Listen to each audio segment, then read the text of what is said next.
www.potonapoto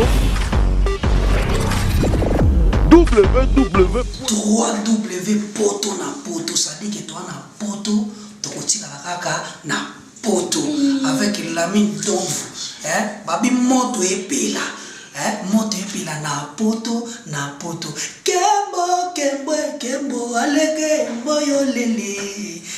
kembo yo mama alege mboyo lele, tobine la gangolo na ozana kembo alege mboyo lele, poto na ozana kembo alege mboyo lele.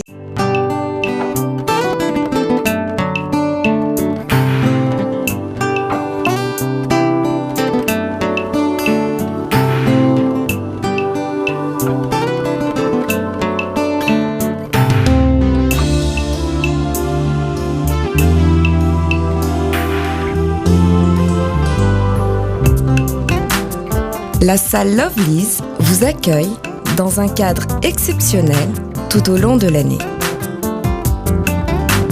L'organisation de vos événements prend un temps considérable. Chaque détail a son importance. Lovely's sera à votre écoute et saura vous conseiller pour faire de cet événement un moment précieux et inoubliable. Lovely's, l'excellence à votre service.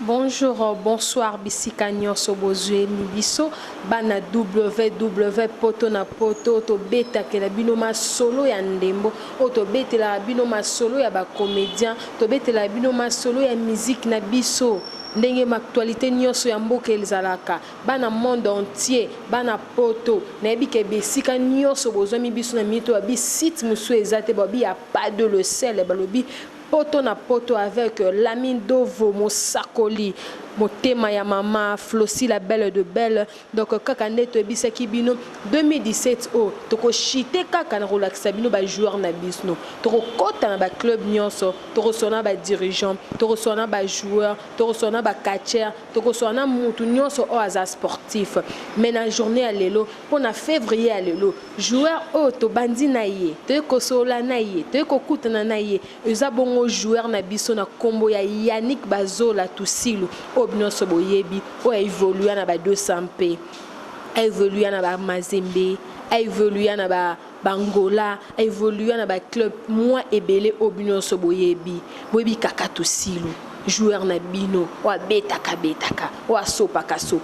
wa salaka ba crochet na ba chobo donc sans plus tarder to pe to solana Tusilu to beta ma solo na ye to ba qui est Tusilu a komi na niveau nini Tusilu fallait azana na Angola mais to mo Tusilu azana kin a s'entraîner na 200p a signé contrat to ça comme ba réchauffement par rapport ka ya corps ezala na corpulence par rapport ka ya corps ezala na moi physique na kati ya nzoto yango to ekoluka to solola na ye to yeba vraiment Tusilu a komi na niveau nini yango to kuta to solane bana poto na poto bana Paris bana Londres bana États-Unis place na mona mbala mo en passant je salue héritier le kota papa na Hermeline le kota na pesimote na famille le kota nyonso famille Mosengo Mobimba famille Mokango Momba famille Keti Mobimba babi na sima caméra toza bongo na Patrick Zelibri balobi pipa nzunga kala babwa karaté babi Zelibri téléphone irenyaka ba série wana il n'y avait pas de le sel yonde tozo solo là yonde boyoka Tusilu tozo kota déjà lentement et sirement pour na okutana na jogo na biso kande na ebisaki bino donc toye vraiment to koti na kati ya Kasavu juste na coin ya Chabana to ko luka vraiment jogo na biso Yannick Tusilu Bazola to sola na ye abetela biso siko masolo na ye ayebisa biso siko azosala nini biso to biki Yannick Tusilu azana Angola mais Yannick Tusilu na mito azana kina osala nini donc naza déjà na ye pembeni awa. Bonjour Yannick. Bonjour maman. Boni. Très kitoko. Boni santé famille na vie de footballeur na yo. Ouais, santé za pepele famille pe baza très bien bango nyonso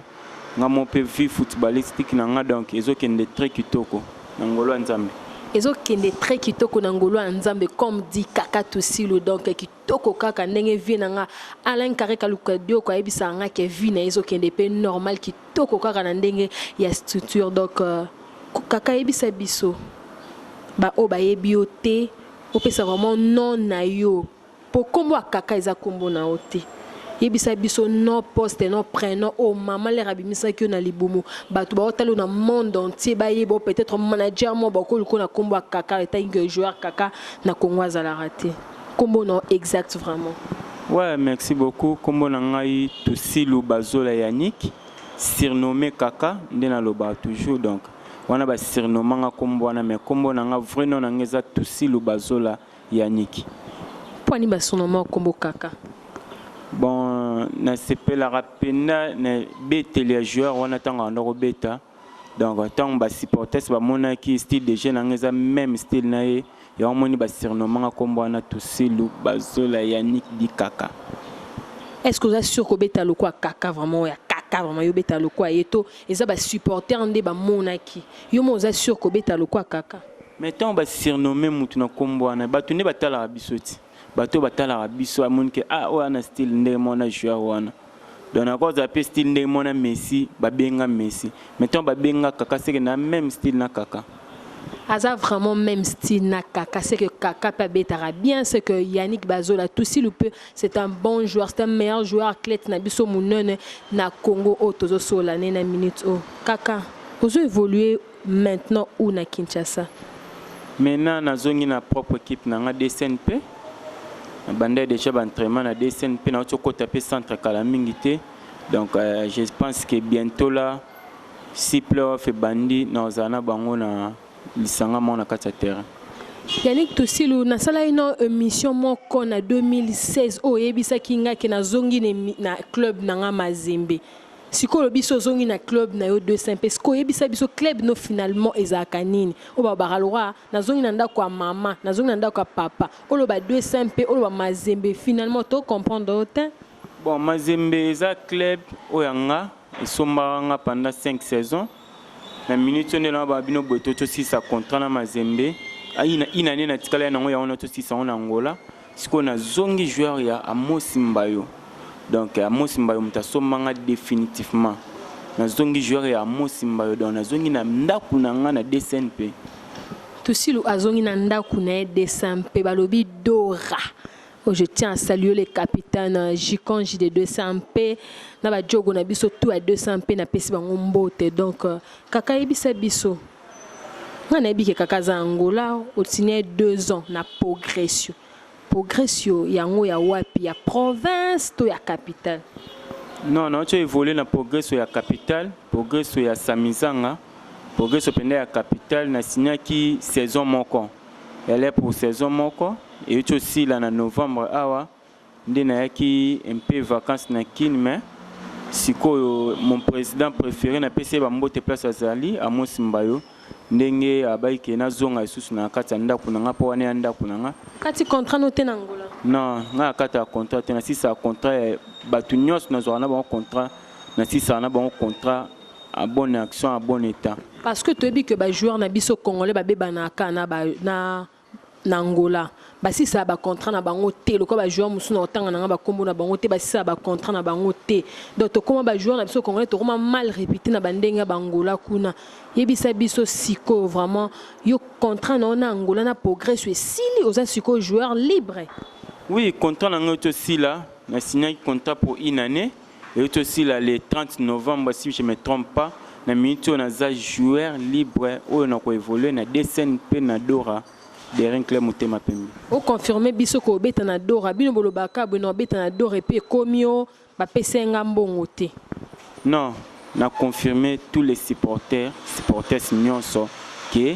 ba mona nga na Dora année on a évolué na Dora. Année on a évolué na Dora na 200 pe nyonso boyebi donc imana original Kaka Tusilu a robeta kuna a ko évolué kuna oso signé contrat na yo. Ouais, bientôt là, to conclure ma nyonso mais contrat na ngeza de na ku na tanga kyango nyonso. Donc oyo ngana loba ki ba réaliser tout donc bientôt là nazo tiango ka mwa linzaka nde tolobaka mwa signature po evanda penda sikoyo na maboko na nga quoi. Bientôt là, donc, ils en ont nous prêté, donc, si c'est qu'on a nous joueurs, il y a 200 PT. Yebisa biso c'est que club mususu pe ku kuna ngo ya ko proposer Yannick Bazola qui peut ko beta na ASV club soit na club wana mususu. Non, pour le moment naza joueur de SNP parce que naza joueur ya Mosimba. Donc tant azongi singa na ndaku lelo pe na ko kwa ni obenga ngonda hein kwa ni obenga ngonda po yango mte salanga lelo soki lelo naza tusi Bazola Yannick autrement dit Kaka donc yango mte sala komba Kaka wana yana benga ngonda obenga ngondaku mobenga pe mazembe ndaku donc sko ndaku comment se fait-il que yo mona mobimba ozana ndaku oyo ozana ndaku o mazembe ndaku no 200 pe ndaku no yebisa biso ndaku na yo na ndenge nini quand tu appelles ça ndaku par rapport à ni po Amos Mbayo asombi yo na pesi yo pe mbote bisika zali pasteur Amos Mbayo donc on a dadi na pesi yo pe mbote bisika zali donc po na sombi yo oto po na 200 pe ndaku et puis lobi susu o finga susu ndaku na yo okyo sali ba bêtise ailleurs comme tout le monde a joué mususu et puis le bozongi susu zongi na ndaku boye na ba stade bo mo fukama ko senga ba pardon yebisa biso. Bon nga elo mon encore loba na football koza ka un grand na ba équipe o l'équité football eza elo moko lelo zo bimisa biso grâce ya ba supporters o nyos to mona donc le temps bazo yembela bazo komisa yo pozo koma grand dering na benga ngonda ku parce que dering mute komisanga lelo onaza dering soki na beta na mazi ya makolo na ote makolo nanga musa nanga na soutien na bango ya ntka soutien na bango famille na ote nzambe te soutien ba imania nzambe leki nyonso na marambo wana to boya rutu nzambe te parce que ti leo naza boza nzambe parce que bi ming de soutien ba imania bana dor original ouais ba soutenanga mingi ba imania ba soutenanga mingi basalanga o lelo nazala boy ba imanie mais ba imanie na yebi ba imanie lokwa papa na ngai pido mosengo na États-Unis imania makila donc ayebi senga bi yo okenda na imana otika bona ba posa moko boy est-ce que moi na kendara alongo ndoka ba parents katiki bande kone mususu na ba posa moko boy puis ok puis lozongi obike ozanda kuna ngai bon na encore belo moko boy omoni moi na bimara na ndaku na été sans permission ba boti. Donc on a sengaki permission pour baboti ba bimisanga donc yomona nga so na zongi imana lelo donc naza fierté moko ya makasi parce que bazongeli suko yembelanga nde bando yembelanga liboso parce que na bima na senga naza poso na kende ko évoluer ailleurs ba pesanga nzela wana avec bénédiction belé nde na kenda mazemi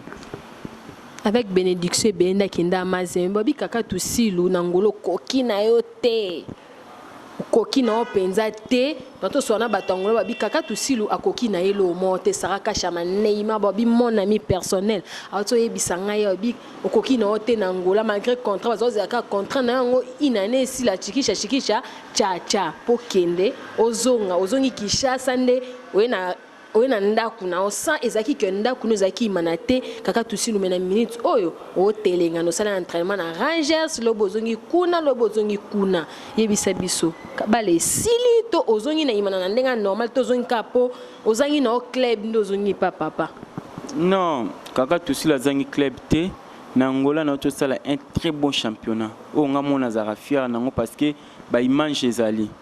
na sali un très bon championnat na bimi presque ba meilleur joueur côté ya match ba trophée zali to beta pe finale ya coupe ya Angola tasa marqué to rata kango mais na ba image o ezali o ezola kisake na to sala pena peuple congolais na to représenter peuple congolais libanda so zaki bon menge ba renouveler sous contrat na o pour ba renouveler contrat no to sali mamba ki toko bon na mboka mpaya. Ceux qui n'ont pas renouvelé le contrat wana kosi donc contrat qui renouvelé même tisiko na minute c'était nangano yete parce que bazolinga route même pas ko libérer nga na beta de SNP balingi on a ba preuve oui vous assure na mambolo ba non so ezali balingi to beta na 200 PT balingi ba renouveler contrat na donc c'était na tisiko no ekomi na Kinshasa te c'était kaka aussi le zana Angola donc c'est que aux ana surmonter joueur il y a 200 P donc Angola pe ko boya na po keno pe ko beta kuna non e boya comment parce que tu as un contrat football comment faut na mutu intelligence papier tant obimisi papier otangi contrat au moins que contrat na ngeza boe esila boe na minute kuna na contrat na ngana nda kuna ko zwango pe na lakisio au moins que oui toto si na bon les 30 mais bazaki na posa na renouveler donc marqué bazana moi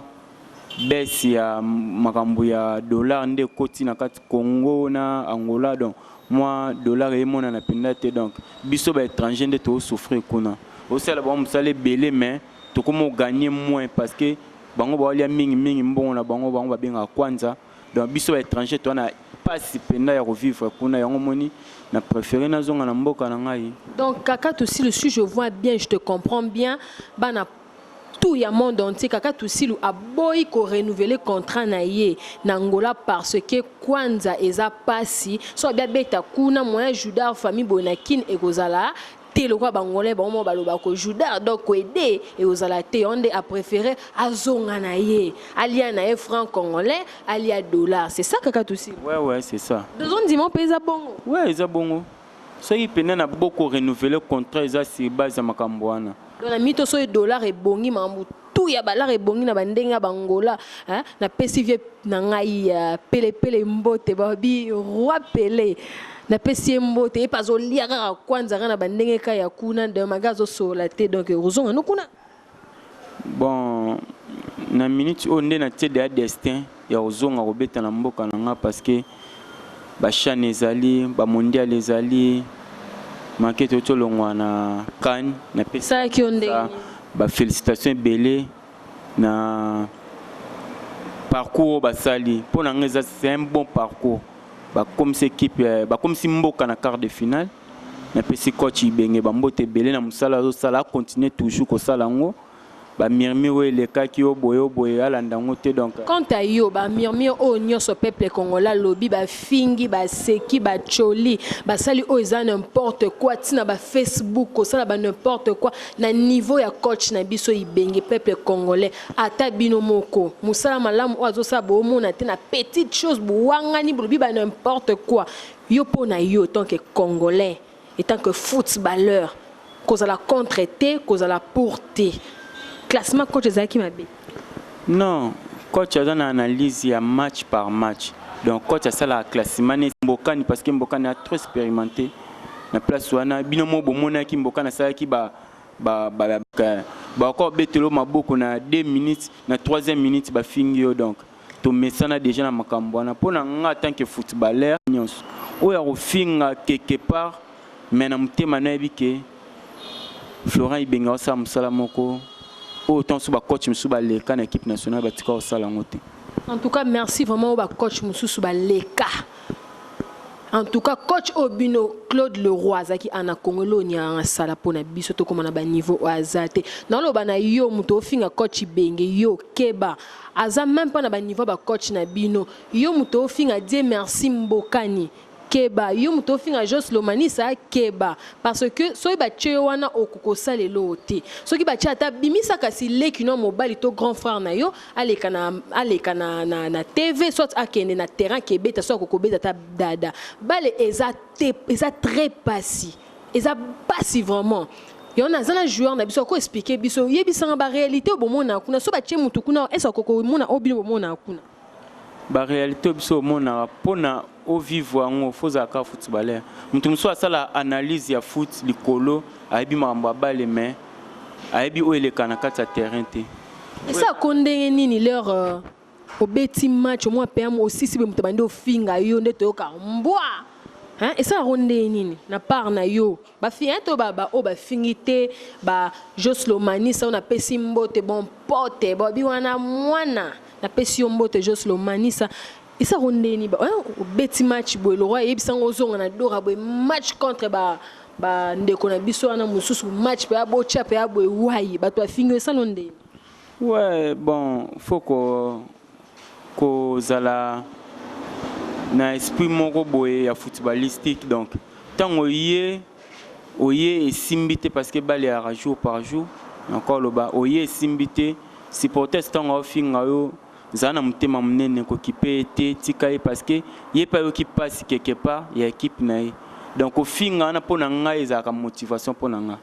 Pona ebi que ton oya sous deuxième tour erreur na salaki o ba fingelenga ba finga te ba betelanga suma bo. Yo préfère non? Ouais, critique est bien. Pona nga critique est bien na ballon. Tant ba finga ba pesinga suma kasi. So na bandoko zang c'est loro mo quelque part na fona travailler ngo po na bakisango po ba fingelanga ngo susté. Pona nga na sepela na critique na mona ngo za normal toi ba footballistique toi ba star donc faut ba critiquer biso partout au Kenya. Faut pas critiquer bon partout au Kenya. On a zo quoi assurer ba na monde entier ba imanier tout banadora tout original au bolon d'abisso monde entier na États-Unis hérité le côté papa na Hermeline mes parents aux États-Unis Wivine Ketie papa Pido Mosengo et mes petits frères Bona Mosengo Feli Mosengo Bona Mosengo by imanier du son babi banadora original boye ba que saison oyo playoff oyo na moi 2-3 journées autotika na ya lina foot kaka tusilu obeta na 200 p oyoka isusu bilenga kaka wa kendaka ipe kozonga lisusu na ndaku ya mama iza ya mama to ya papa wani ya palais donc palais zara ya mama na papa donc mutal boso chef wa famille ara papa oza mos mbaya za mo donc papa na biso wana ba ben minako batu ba simba imana mikolo mais papa zali papa zali babi papa zali obeminako babi mokonzi mto simba imana mikolo mange ba nungu mange bazo bana bango trop babi imana original bango ba yoka kite ale beta bango ko to beta bango cette fois-ci na kaka tusilu boko sentir les sous ba bilenga kaka tusilu na DSMP na baninga na ba collaborateur na yo bozana bango ensemble ndenge mona ba zodo do manitu na ba Vini Bongonga, donc ba Andy Bikoko, donc ba joueur belé au ba servir kaka Yannick Tusilu pour na saison oyo pour na playoff oyo na bi que ekozala eloko moko ya malamu mingi kaka Tusilu imana kami tezo ke na playoff est-ce au commissaire imana na Coupe d'Afrique na ba assurance oyo yena esengo nyonso zongi na onanda ka papa quoi assurer c'est trop dire mais souhait na ngai kozonga na kati ya équipe pour na rememe équipe sur la Coupe d'Afrique ça fait au moins 4 ans je crois ou 5 ans je crois il m'a kenda sous Coupe d'Afrique bon na yena implicitement bona obakisa na expérience onga na zanango ba massa na yena kuti baza impeccable basali quoi nan bon lokola Doxa Iniesta Kanji to betanae c'est mon meilleur ami. Écoute petit nanga Riki Tulenge donc impeccable na kuti coach Otis donc ya lo baroute ezate ba massa tout na kuti donc impeccable ngapi na yeka na baksa o yanga ya muke na zana ngona kati alisanga ba massa to tombolelo na biso to memango ti na Coupe d'Afrique. Mami meloko na bango ti na Coupe d'Afrique ezala bien que kaka Tusilu akenda qui l'air aille vraiment na dora ke Coupe d'Afrique et ça la bien quand ndenge moko ba matumo na rumpe ba yaki ba tomboli be équipe moko boy mais lelo ba fingi bango na za contre ngo na telemelon likwa ba mir donc ce qui peut kaka Tusilu a commis pe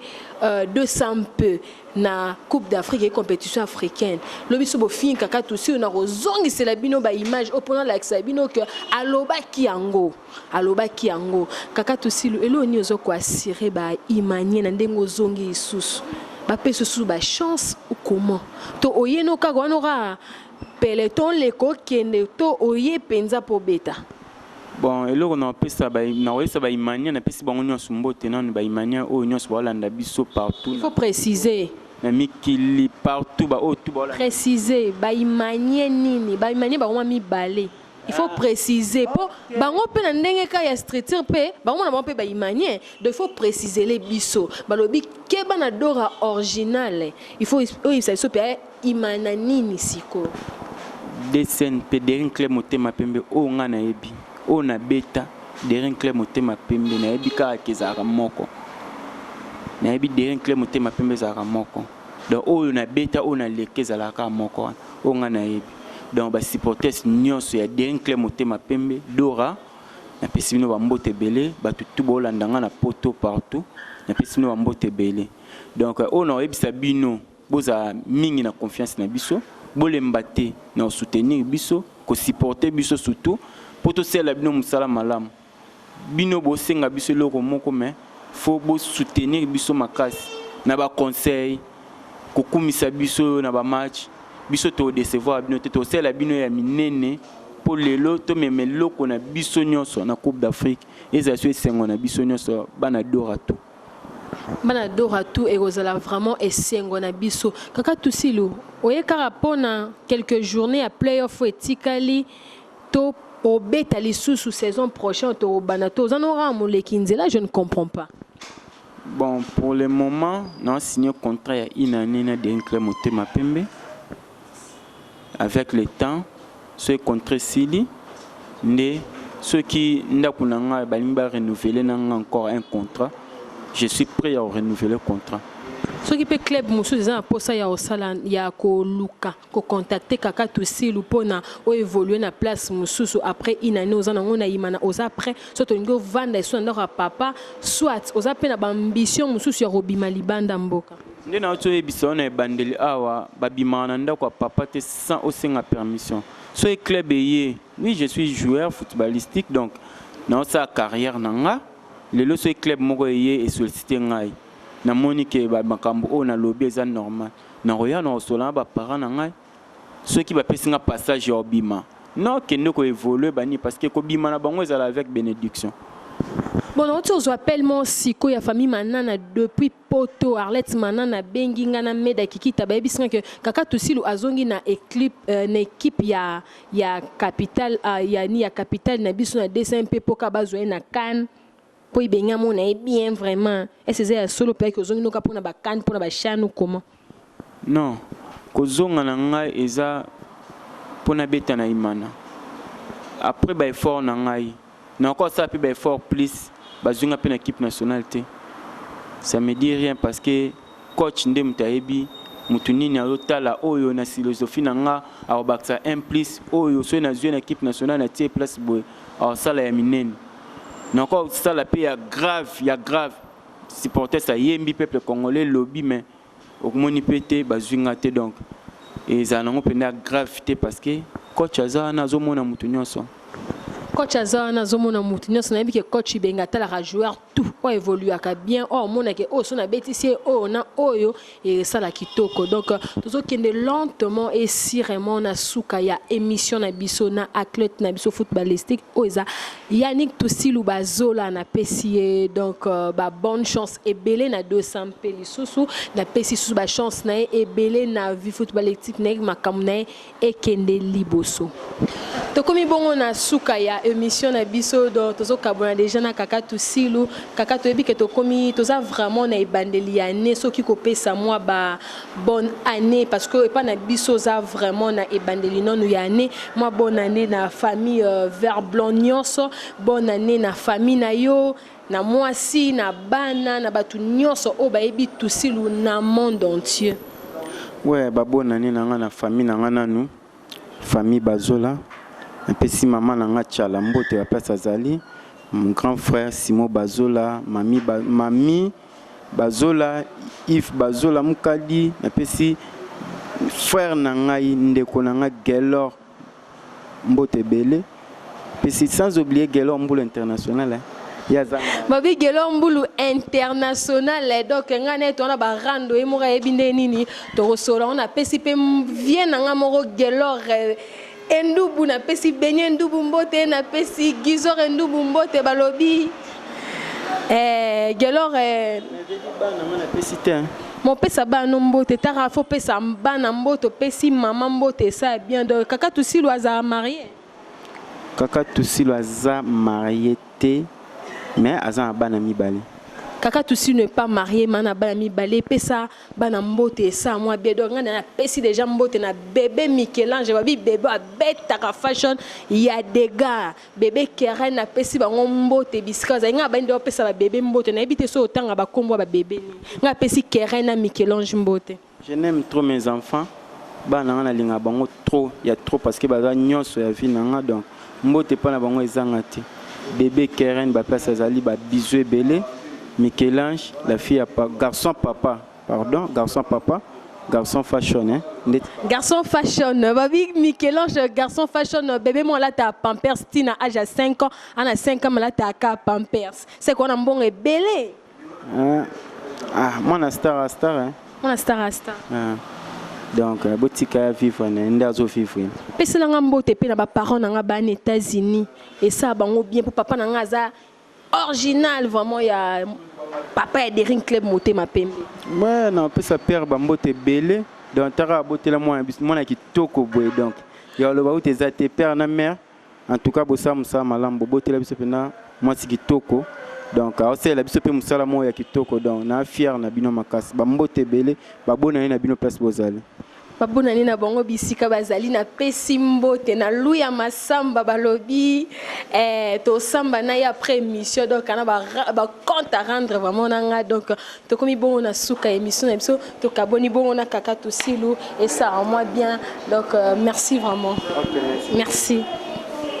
To komi bon na suka émission na biso bomoni to kaboni na kaka to silo don na bi ke bana dora nyonso bisika bazali ba sepeli boreli mafuka ba diamant et ben ba feli mosengo ba Joël Keti berité le côte don ba tout monde entier tout na bi ke Arlette Manana balobi mando hier Arlette Manana famille Manana tout ba sepeli to ke ba imanye ndenge to soyi na kaka to silo balobi playoff oyo koyinda mabe na ba kaka to silo na ba joueur na biso des champions c'est belé ba vini bongonga ba Chris Mani Tuzododo ba Andy Bikoko ba joueur na biso ba Zadio Kazadi ba Riki Tulenge donc ma mouvement ya malamu ekozala pona playoff na biso oyo to kaboni bongo to rokuta na bongo na invité prochain na biso boromona ba mamale boromona ba Jean Mukulu kaka na site moko o eza reconnu ba lobi monde entier www.potonapoto to kaboni na bino au revoir. www.potonapoto